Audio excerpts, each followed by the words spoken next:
"You're lying," the alien said with venom dripping from his mandibles, a snarl forming across his split jaw. His deep blue carapace flexed as his four muscular arms crossed over his chest. He stood nearly 10 feet tall, adorned in the crimson and gold regalia of the Galactic Combat Guild, etched with medals from wars fought across 100 star systems. The training hall grew silent. All eyes turned to the boy. He looked 17, maybe 18, lean, wiry, sun-baked skin from years spent in dry worlds. His coveralls still bore the faded insignia of an outer rim scrapyard. One hand held a duffel slung over his shoulder. The other clenched in a white-knuckled fist. The silence stretched. He didn't flinch. "I'm not lying," the boy said, voice calm but tight. "My grandfather trained the first Royal Talon squad before they took their oaths. He forged the crest style from scratch. I've got the original data cores." Murmurs began to spread like wildfire. Even the holographic walls of the training center seemed to shudder with the tension. The alien's compound eyes narrowed. "You dare invoke the name of Master Arlen Voss? In this sacred place?" The boy nodded. Then came a slap. A sound like thunder cracked through the room. It echoed off the titanium-paneled walls. A gust of wind seemed to ripple through the gathered crowd as the alien's massive hand, swung with centuries of martial grace, connected clean with the boy's cheek. The force hurled him backward, crashing into a row of padded benches before skidding to a stop. A few gasps, a few sneers. No one moved to help him. A dull hum returned to the room as the alien took a step forward. "This chamber has heard the boasts of many species, but even the Vernac Scion, a creature whose blood sings prophecies, would not dare claim blood from the lineage of Arlen Voss unless it was carved into his bones." The boy coughed and slowly stood. Blood ran from the corner of his mouth. His duffel had burst open, spilling ancient tools, greasy parts, and a folded canvas sheet covered in strange, hexagonal embroidery. His voice came soft but steady. "He was Arlen Voss. My grandfather." A half-suppressed laugh rose from one of the alien trainees in the back. "You'd better run, junk ape," someone muttered, probably an Orion from the lilt. The boy didn't run. He stood there, wobbling slightly. Somewhere a door hissed open. But to understand why this moment mattered, why this thin, dirty, stubborn human boy with oil on his boots and stars in his eyes stood unshaken before a creature capable of reducing warlords to pulp, you have to go back. Not far, just far enough. To Dravik Hold, a desolate outpost on the rim of the Sagittarian expanse. There, in the rust-red shadows of sandstorms and decommissioned freighters, humans existed like mice under the floorboards of the galaxy. They weren't feared. They weren't hated. They were beneath both. The Dominion didn't bother exterminating them. The Coalition didn't think them worth saving. And on one such dry moon, inside a hangar older than most star systems, a boy named Kel Voss grew up beneath the last whispers of a name long forgotten. He lived in Bay 12. It didn't look like much. A hangar covered in sun-bleached tarps and half-melted signage. But Kel loved it. He loved the rhythm of tools clicking, the hiss of pressure valves, the way old machines still whispered secrets if you listened close enough. His grandfather, Jacob Voss, was a hunchbacked man with metal fingers, breath like burnt coolant, and eyes like shattered moons. He never talked about the wars, never talked about the old times, never talked about the faded insignia hidden beneath the welding apron. But every night, before Kel went to sleep, Jacob showed him movements, subtle gestures, breathing techniques, strikes that could collapse a throat or stop a heart. "Why?" Kel once asked. "In case one day the galaxy forgets what it owes us," Jacob said, sharpening a blade made of woven photons. Then one day, Jacob didn't wake up. No sound, no farewell, just a final breath while watching the sun rise over freighter husks. Kel buried him himself. No one else came. The only inheritance? A duffel bag, some data pads, a transmission key etched with symbols he hadn't seen before, and a name whispered to him by a local drunk who claimed to have seen a record once. A glimpse of Jacob in crimson armor beside beings made of light and shadow. So Kel made a choice. He left. took the fastest hauler he could bribe a ride on, and set his course for Syndralis Ultim, home of the Galactic Combat Guild. The place wasn't meant for humans. It was carved into a Dyson ring orbiting a hypergiant. 1/3 combat simulation domes, 1/3 tactical academies, 1/3 bureaucratic palaces bigger than cities. A place where the greatest fighters, generals, tacticians, and war architects trained and challenged one another. The guild didn't care for politics. They cared for lineage, discipline, ability, and truth. To get in, you had to be sponsored, tested, and battle-marked. Kel skipped all that. He walked into the fighters' intake hall with no formal record, a bag full of relics, and a claim on his lips that sounded like blasphemy. And now he stood, bruised but unmoving, in the middle of that echoing chamber. The alien who had struck him, the instructor known as Zok Taurin, had never once tolerated falsehoods or weakness. He was a bladed Warcroft, rumored to have once trained the Empress's elite hounds before turning to independent instruction. I should finish what I started, Var rumbled, approaching with deliberate grace. Kel's voice rose, clear and sharp. Then look in the bag. You'll know. That made the room pause. The alien tilted his head. Insolent mammal. You expect me to root through your garbage. Kel wiped his chin. You're afraid. That's why you haven't already looked. Var's claw twitched. Another door hissed open. A shadow moved at the edge of the light. No one noticed, except Var. His head turned slightly, and for the first time, the Warcroft paused. Just slightly. A subtle shift in stance. Barely perceptible unless you had been trained in the High Watcher's tactic. Which Kel had, because Kel wasn't the only Voss still breathing. And the man who stepped through the doorway, silent and unnoticed, was the reason entire worlds once bowed without bloodshed. His boots clicked softly. His body was leaner now, his once sharp armor replaced by an unassuming mechanic's jacket, stained with grease and time. His hair was silvered, but his posture? That hadn't changed. Kel didn't see him yet, but Ver did. The Warcroft's mandibles twitched. His lower arms flexed, half reflex, half recognition. His voice lost some of its scorn. That style, you claim you're taught by Voss? Jacob Voss. Kel nodded. He was Arlen before he was Jacob.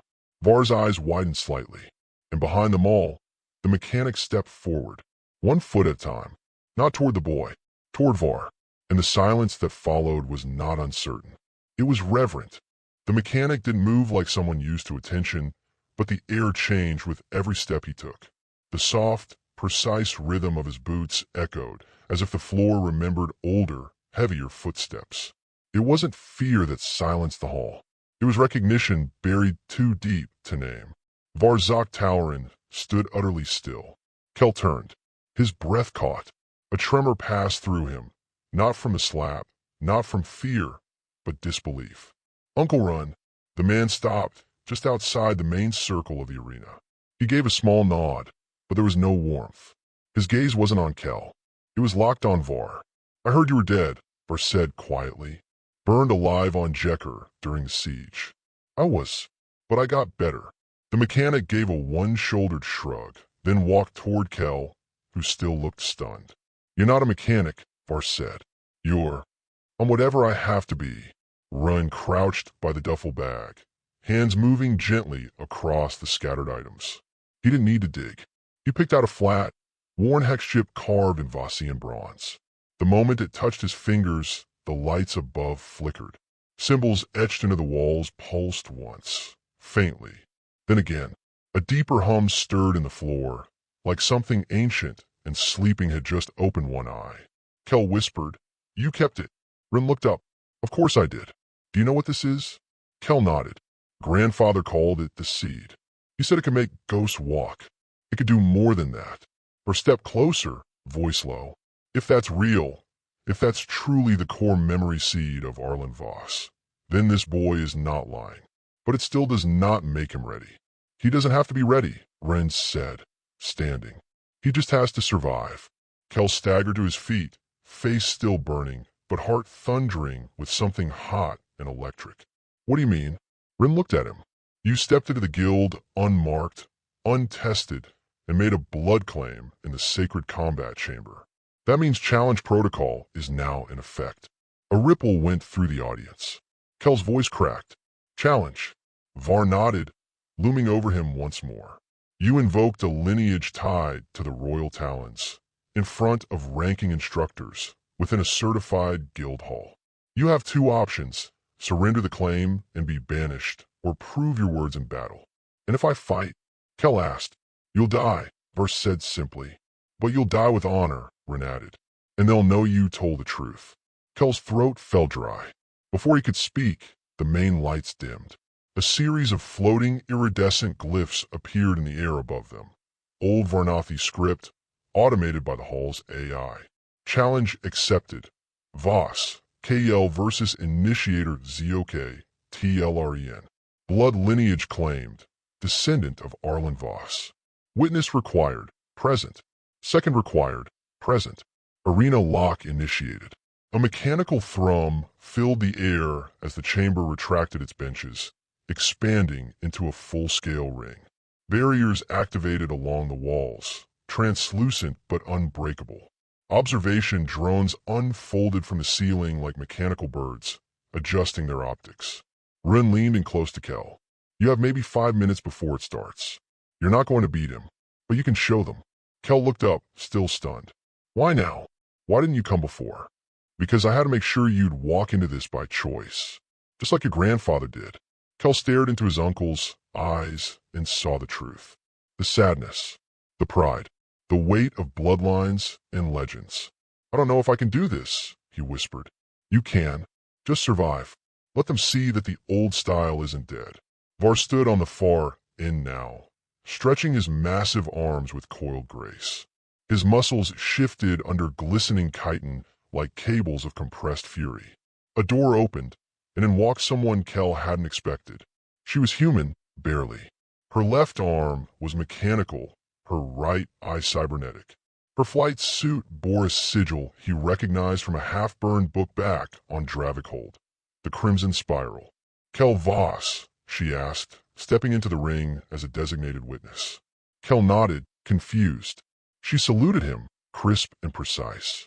Lieutenant Roath Sararin, 4th Battalion of the last line. Your grandfather trained my CO's mother. I'm here to watch history come back. Kel blinked. Ren nodded to her. She's your witness. She'll log everything for the tribunal. You ready? Kel looked across the ring at Var, who now stalked in a slow circle, a predator watching a cornered cub. No, he wasn't ready. But maybe that wasn't the point. I'm ready. The chamber roared to life. The ring glowed red at the edges, shifting into an arena simulation. Terrain altered in real time, textures rendered at molecular level. The floor shifted into a cracked basalt expanse, ringed by ash-colored spires. Simulated wind howled through the air. Begin, the AI announced, tone neutral. Var moved like a shadow. He closed the distance in a heartbeat, claws flashing, lower arms reaching, upper arms angled for defense. Kel barely ducked the first strike. The second caught him square in the ribs, sending him flying across the arena floor. He hit hard, bounced once, and rolled to a stop. Pain shot up his side. Get up, he thought. Don't stop. He rose, coughing. The crowd watched in silence. Var didn't press the attack immediately. He waited. Let the boy scramble. Let hope drag him up again. Kel centered himself. Remembered the stances. The breathing. Anchor the heel.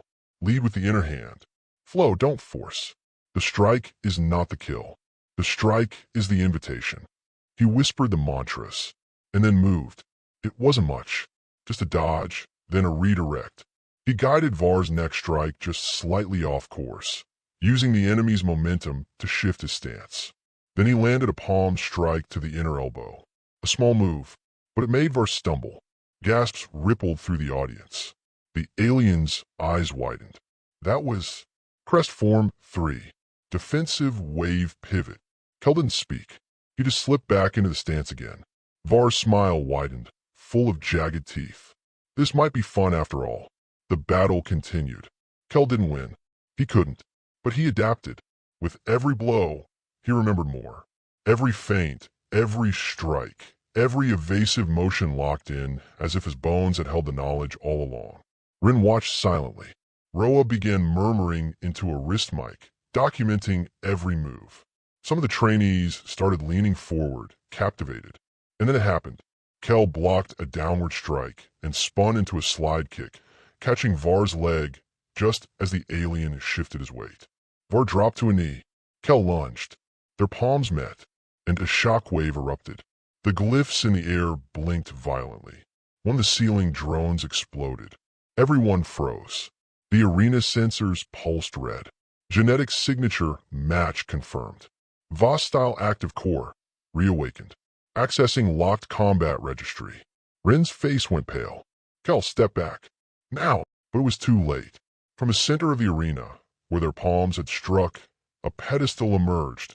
Ancient, gold-veined obsidian, etched with markings unseen for decades. Atop it, a dormant sphere began to glow. The training hull plunged into darkness for a second. Then a voice, low, mechanical, and unmistakably human. Command acknowledged. Arlen Voss line detected. Combat Protocol 6. Resurgence initiated. Var staggered back, shielding his eyes. The pedestal cracked open. Inside was a suit. Not just armor. Something older. Deadlier. And it was looking directly at Kel. The suit stepped out of the pedestal before anyone could stop it. It moved like it had memory. Each motion smooth, deliberate, heavy with purpose. Gold alloy traced its sleek form like rivers of frozen fire. A narrow, triangular helm lowered silently from within the blackened shell, optics flickering alive in violent crimson. Rin's breath caught. That's not possible, he muttered. That model, it was decommissioned after the fall of Meridian's Gate. They swore everyone was dismantled. Lieutenant Roa's cybernetic eye zoomed, scanning the tech. Confirmed, Crest-class Vossian armor. That's not just a weapon, it's a ghost frame. Thought they were just myth. But it wasn't the suit that shocked them. It was the fact that it knelt before Kel. The crimson optics dimmed. A soft, reverent hum filled the chamber. And then came the voice again. Authorization complete. Arlen Voss line authenticated. Awaiting orders. Commander. Gas broke out. The room was no longer silent. It was alive with disbelief. Kel stared, blinking rapidly. I didn't activate anything. You didn't have to, Rin said, voice grave. The Voss core doesn't respond to commands. It responds to legacy. Kel looked back at the suit. But I'm not my grandfather. I'm just Kel Voss, the suit said. Son of the blood. Your biosignature carries combat encoding from the Arlen imprint. You've awakened the crest. Do you accept operational command? Say no, Rin growled. Say no and walk away. This isn't a suit, Kel. It's a call to war. Kel hesitated, and then Var stepped forward, blood trickling from his mouth, his lower left arm broken from their last exchange. That thing, he rasped, pointing at Talon, should not exist. It was outlawed by the Galactic Accord. It was designed to command legions with thought alone. And it just bowed, Roa muttered, to a 17-year-old human boy. I didn't mean to, Kel said, heart thudding in his chest. I didn't know this would happen. But something deeper stirred inside him. Not power, recognition. He didn't just feel the suit's connection. He felt the movements of his grandfather, the old man teaching him palm strikes at night, whispering code words while oiling gears, placing his hand on Kel's chest and saying, "It's all here. You just have to remember." Kel, Rin warned again, if you accept it, everything changes. You'll be marked. They'll come for you. Who? Everyone. Guilds. Monarchs. The shadow houses. Even the Dominion. The suit's optics flickered once. Initiate command? Y/N. Kel whispered yes, and the room ignited. A beam of light spiraled into the ceiling. A pulse like a bell tower sent shockwaves across the guild complex. From systems far beyond the training dome, silent alarms blinked to life. On distant warships, old subroutines stirred. Watchers in deep space shifted their gaze, because one of the Voss line had returned. The ghost frame suit unfolded, wrapping around Kel in a smooth, almost reverent sequence. Armor locked against his limbs, neural threads sinking to his spine and thought centers. Kel screamed, not in pain, but in pressure as knowledge flooded in. Memories that weren't his. Battles fought in orbit above burning moons. Commands shouted in a language no one remembered anymore. Stances, strategies, techniques passed not through words, but through imprint. He dropped to one knee. The suit's core pulsed, and when Kel rose again, he wasn't trembling. He stood with stillness, purpose, power. Roa took a step back. His vitals just surged, neural resonance peaking at levels I've only seen in artificial generals. Bro looked haunted. This is what we feared would return. And it's human. The arena AI struggled to keep up. New glyphs scrolled through the air. Unauthorized signal detected. External systems pinged. Alert. Guild charter break protocol initiated. Ren's voice snapped. They're going to shut the arena down. You've got 5 minutes before a neutralizer squad lands. Let them come, Kel said. Roa grinned. Now you're sounding like a Voss. Kel turned toward Var. The war cloth bristled. You've proven your claim, human. But this abomination of tech. I didn't ask for it, Kel said. But it chose me. Just like my grandfather said it would. Var's eyes narrowed. Then finish our challenge. Kel paused. He looked at his armored fists, at the faint shimmer of force fields around each knuckle. Then he looked at Var's broken arm, the blood staining the ground. No, Kel said. You're beaten already. That struck deeper than any blow. Var recoiled, fury flaring across his face. You dishonor the code. No, Kel said softly. I honor the memory of my family. You don't need to fall to prove what's already been seen. Then something changed in the air. Roa's wrist pad chimed violently. She turned pale. We've got incoming. Rin cursed under his breath. Outside the arena dome, ships were descending. Not standard guild enforcers. Not even Dominion colors. These were different, sleek, angular, painted black as starlight. Shadow Core. Roa read aloud. Unauthorized arrival vector. 5 warships. Transponder codes scrambled. Orders marked Obsidian Tier. Rin looked up. They're not coming to arrest him. They're coming to take him. Kel turned. Why? What do they want? Roa didn't blink. You activated a war relic that was supposed to be extinct. You've got knowledge in your neural map now that hasn't existed in 5 generations. They're not going to let you walk out of here. Var flexed his remaining arm. Then I will stand with him. I know what the Shadow Core does to legends. They erase them. Kel blinked. You're going to fight with me now? You dishonored me, Var said grimly. Then you honored me. Now you stand in my hall in command of something I once feared. I will not let the shadows take you. A siren began to wail. Emergency protocols sealed the outer training arena. Rin stepped beside his nephew. Kel, you're about to see how this galaxy treats those who carry the truth. You don't have to fight them. I can get you out. Kel clenched his fists. The armor whispered, welcoming battle. No, Kel said. They want to erase me because I remember. Because I carry something they buried. Then we'll unbury it. He turned to Roa. How many ships? 5. Ground teams incoming. They'll breach within 3 minutes. Var straightened. Then we'll meet them in the circle, where warriors stand. Kel's armor shimmered. And then, another voice entered the room. But not from a suit. From everywhere. Step away from the boy, it said. Cold, monotone, terrifying. A figure descended through the light, clad in robes of starlight, with a face obscured behind a porcelain mask marked with 1 black teardrop. The Shadow Core Prime, an enforcer of forgotten wars. Behind him, 20 assassins in zero-sound armor formed up like living blades. Kel took 1 step forward. The figure raised a hand. Bring me the seed bearer alive. Kill the rest. The assassins lunged, and the battle for Kel Voss began. They came like shadows torn from the edge of space. The Shadow Core assassins didn't touch the ground when they moved. They glided, propelled by gravnulls embedded in their armor. Each held a null blade, edges vibrating so fast the air around them shimmered like heat haze. They were silent. No more cries. No chatter.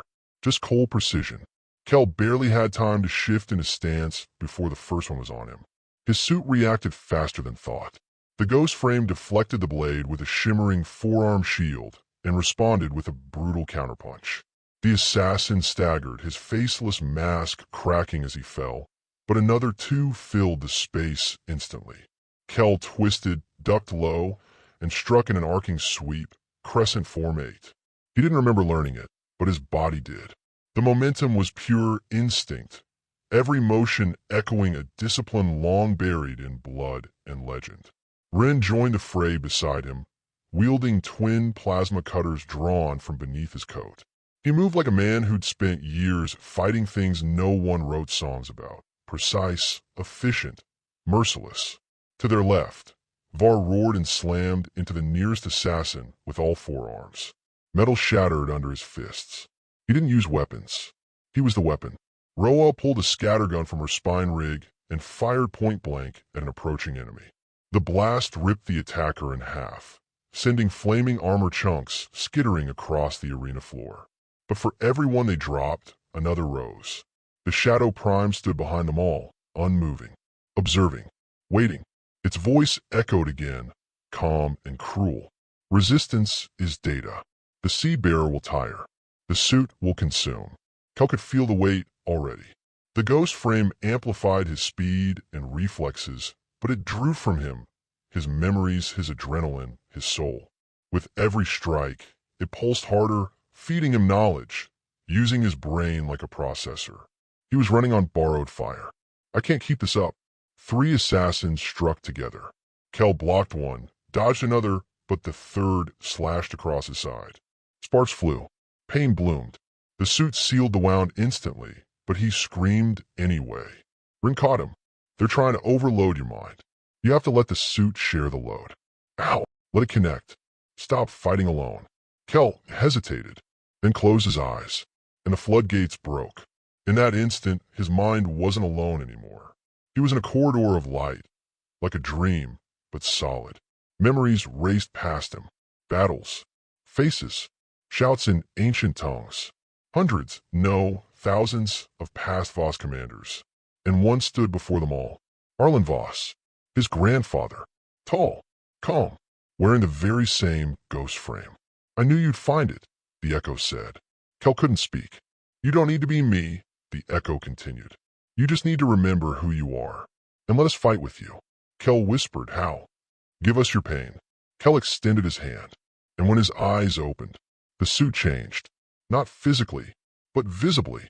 Ancient glyphs lit across the plating, burning like constellations. The air trembled. When the next 3 assassins rushed him, Kel didn't just move. He glided, an extension of all the Voss warriors who had come before. He pivoted low, caught one blade mid-swing, redirected it into the second attacker's spine, and launched the third straight into a wall with a magnetic pulse. Var barked a laugh mid-fight. That's more like it, human. Roa swore under her breath. This kid's becoming a storm front. Rin turned, blade slick with blood. Push. Get to the prime. That was the key. The assassins weren't endless. They were firewall. The prime was the command node. Kel surged forward, the ghost frame hurling him across the arena like a missile. The prime raised a hand, a massive shockwave exploding outward. Kel crashed into a barrier hard, rebounding across the floor in a roll. Pain lanced his skull. Too fast. Too hard. He crawled up, groaning. That thing, it's not just a commander. It's not a thing, Roa said. That's a bio-infused synthetic. A converted Voss general. One of ours. Kel froze. What? Ren's face was grim. They took one. After the fall of Arlen. Rebuilt it. Erased it. And turned it into a shadow. Kel looked again. The prime was his height. Moved like the old stances. Even stood like a Voss warrior. He remembered now. The stories of a brother who never came home. It's Uncle Darren. Var froze. Mid-strike. A Voss turned shadow. Ren nodded once. Kel, if you don't end him, he'll erase you. Kel stood slowly. The suit whispered to him. Take the shot. He focused. The ghost frame condensed a solar spike along his right arm. Pure plasma in a focus shard. Kel launched. Time slowed. He weaved past assassins, through fire and wreckage, and leapt. The prime turned just as Kel brought the plasma blade down with both hands. Clang. The strike met a dark blade mid-air, Darren's signature null saber. The impact threw them both across the arena. They rose together, silent, still. Then Darren, what was left of him, spoke for the first time. Arlen's echo lives in you. Kel's voice shook. And you betrayed him. I was chosen, reforged, freed from failure. No, you were stolen. They circled each other like stars locked in death spiral. Kel struck first. A series of blinding exchanges followed, steel and plasma and fire. Each strike a memory, each parry a denial. Darren was faster, but Kel had the ghost frame, and something more. The will to be whole. Their blades locked. Remember who you were. Kel shouted. I'm who I was meant to be, Darren rasped. Kel let the ghost frame surge one last time, pouring every ounce of light into the strike. He ducked, spun, and drove the plasma shard through Darren's chest. The light faded. Darren fell to his knees. Whispered, tell him. I tried, and collapsed. The assassins froze mid-motion. Without command, they shimmered, then disintegrated like sand caught in a storm. Silence. The room lay in ruins. Var fell to one knee, breathing hard. Roa slumped against a pillar, blood streaking down her jaw. Rin limped toward Kel. You okay? Kel nodded, shaking. The suit peeled back, piece by piece, and Kel stood in the middle of the carnage, bare, bloodied, but unbroken. A sound cut through the silence. Clapping. From above. Everyone looked up. A new figure stood on the platform above the arena. Tall, cloaked, a face hidden beneath layers of silver mesh. Excellent, the stranger said. I was worried the last Voss had grown soft. Kel raised his eyes. Who are you? The figure smiled. I am the one who funded the Shadow Corps. He held up a remote. Pressed a button. The floor beneath Kel lit up and exploded. The boy vanished in a cloud of fire and shattered stone. Roa screamed. Rin shouted his name. But Kel was gone. Silence lingered after the explosion. Dust swirled like a phantom veil across the ruined floor of the training arena. Shattered beams groaned under their own weight. The sky above, once lit by stars, was now obscured by debris and smoke. And in the center, where Kel had stood, there was only a crater. No, Roa whispered, her voice hollow. He was just a kid. Var bared his teeth and struck the ground with his remaining arm. He was Voss. Rin didn't move. He stood staring into the smoke, his hand clenched around the hilt of a half-broken plasma cutter. He's not gone. Roa looked up sharply. Run, he vanished. That explosion came from underneath. That stranger didn't want him dead. He wanted him taken. Exactly, Rin muttered. He's not dead. They extracted him. Var rose slowly. Then where is he now? The question hung in the air like a trapdoor waiting to swing open. But no answer came. Not yet. Kel woke to darkness. Cold. The feeling of weightlessness and strange pressure pulling at his chest. He was suspended in some kind of tube, liquid stasis, but his mind was active, alert. Around him, fragments of thought flickered like static, half-memories, ancestral echoes from the ghost frame, still whispering in his brain. The silver-masked man, the explosion, the absence of air, the pull of teleport displacement. He tried to move, but neural inhibitors pulsed along his spine, locking him in place. Then the voice came again, the same one from the arena. I must admit, you're more resilient than expected. A light bloomed outside the glass. Kel could see the stranger now, face still obscured beneath silver mesh robes. They stood in a vast chamber of chrome and shadow, filled with relics from forgotten wars. Helms, banners, weapons sealed in glass, Voss artifacts stolen across generations. The stranger approached the tube. You're wondering where you are, he said, almost conversationally. I call it the Crucible. Kel stared at him, breathing slow and steady. You tried to kill me. I needed you out of sight, the figure replied. And I needed the others to believe you were dead. Why? Because you, Kel Voss, are the first successful reawakening of the Voss command protocol in over a century. The stranger leaned closer, which makes you dangerous to everyone. Kel's eyes narrowed. Including you? Oh, especially me. The figure walked slowly, hand behind his back. You see, I used to be a guild commander. Once. But then I saw how weak the galaxy had become. How afraid it was of strength. I saw how the Voss line was hunted, dispersed, forgotten. He turned sharply. So I built the Shadow Corps. Not to destroy Voss, but to find one worth following. Kel blinked. You set this up. All of it. The stranger nodded. The insult. The arena. Even the shadow attack. I needed to know what you'd become when cornered. Kel's voice was cold now. You murdered your own people just to test me. They were loyal to the past. I served the future. The stranger stepped closer to the control panel. You have two choices, Kel. Join me. Lead the next generation. Rule the Dominion. Rebuild the Voss legacy into something far greater than your grandfather ever imagined. Kel didn't answer. The stranger tilted his head. Or refuse and be buried with the myths. Inside the tube, Kel smiled. You made one mistake. Oh, you thought this armor made me strong. The stranger frowned. Kel's eyes burned gold. I was already strong. The armor just reminded me. And in a split second, the restraint shattered. The ghost frame reassembled around him like a living thing awakened from a nightmare. The stasis tube cracked and then exploded outward. Kel landed on the steel floor, knees bent, breathing fire. The stranger recoiled, reaching for a weapon, but Kel surged forward, grabbing him by the chest plate and slamming him into a wall of relics. Glass burst. Old banners tumbled to the ground. Kel's voice was a storm. I won't lead your empire. You fool, the man screamed. You could rule. I don't want to rule, Kel said. I want the galaxy to remember. Not me, not my name, but the truth. That humans don't just survive. We rise. He hurled the man across the chamber, and then the doors blew open. Rin stormed through first, followed by Var, his arm newly braced with a metal exoframe, and Roa with smoke curling off her shotgun's muzzle. They had followed the trail. They had come for him.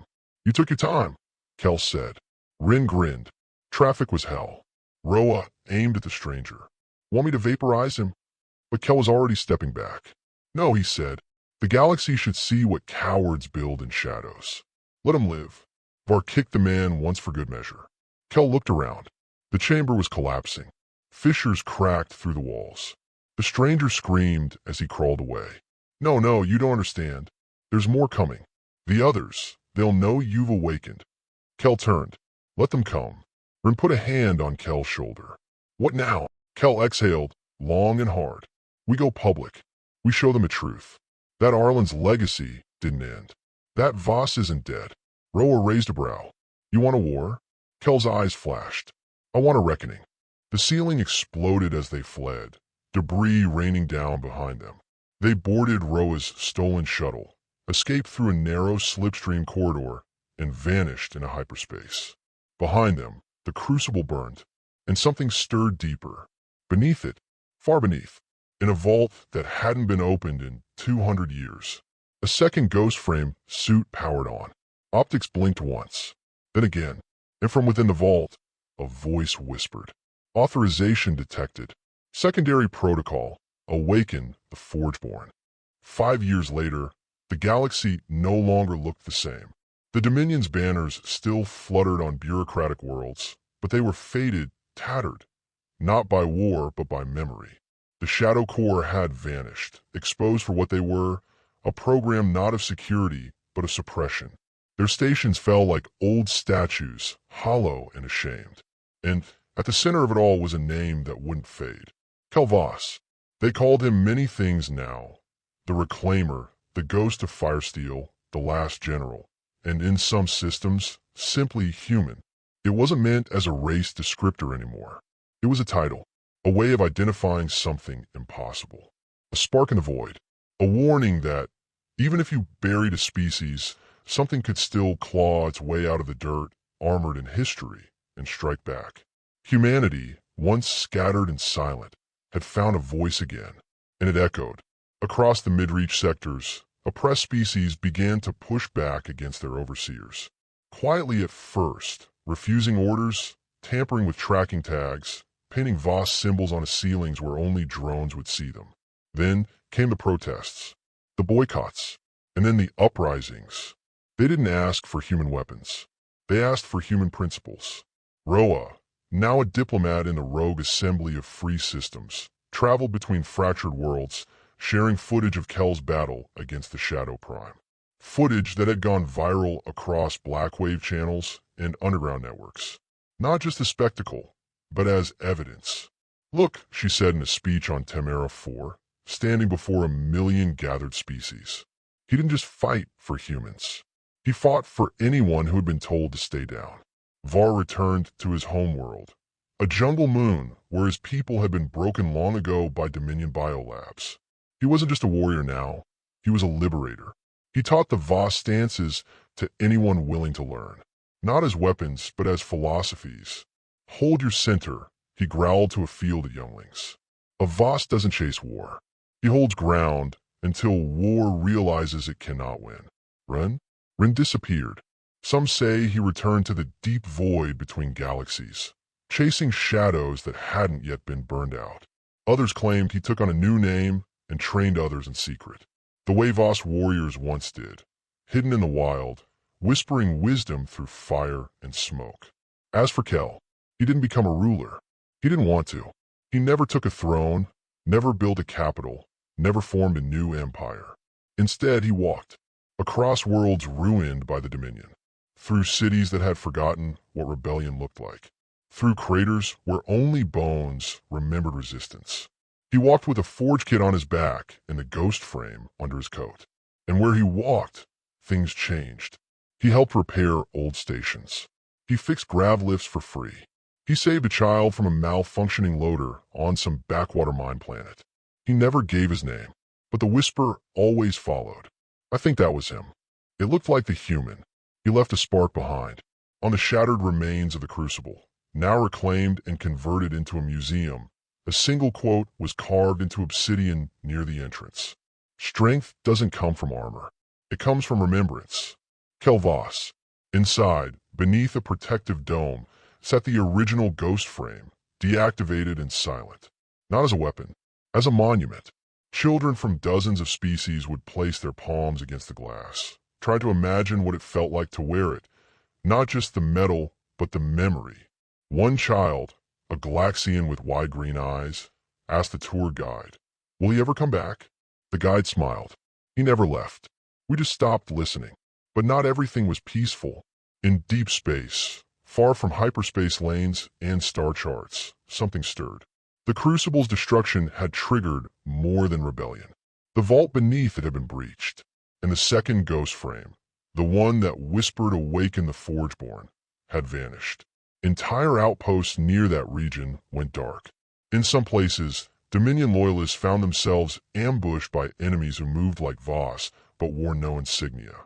Others claimed to hear voices in their dreams, battle cries in ancient tongues.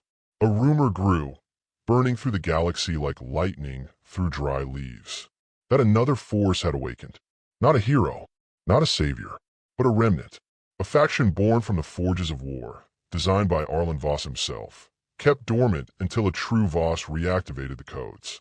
No one knew where they would appear next, but their symbol was always the same, a shattered crown, and beneath it, a simple phrase. We remember. Kel, resting by a cliff on a world with no name, stared up at the sky. The stars blinked softly. Somewhere behind him, a child was laughing, building a pretend blade from metal scraps and imitating a Voss stance. Kel smiled. He didn't need to speak. He didn't need the world to know where he was. He just needed the idea to live. Because the galaxy didn't need kings anymore. It needed reminders. Reminders that no matter how far a species fell, no matter how many stories were rewritten, and no matter how loud the silence got, there would always be someone who stood up. Someone who said, "Not today." Someone who carried forward the weight of a name, not because it gave them power, but because it gave others hope. Centuries passed. Empires rose and fell. Histories were re-recorded. Flags were burned. New ones sown. But one phrase remained whispered among the stars. Words spoken in defiance, in hope, in unbreakable will. Human, don't stop.